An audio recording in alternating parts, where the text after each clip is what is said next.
ရှင်ကြီးမဟုတ်ပင်မဲ့ဘဝရှင်သင်္ကာတို့တက်စိတ်တဲ့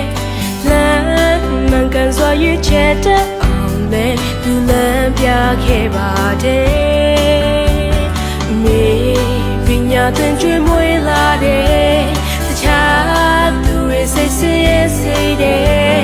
စကားစင်ချင်ကပြောဆိုတဲ့အောင်လေစုဆုံးမပဲပြင်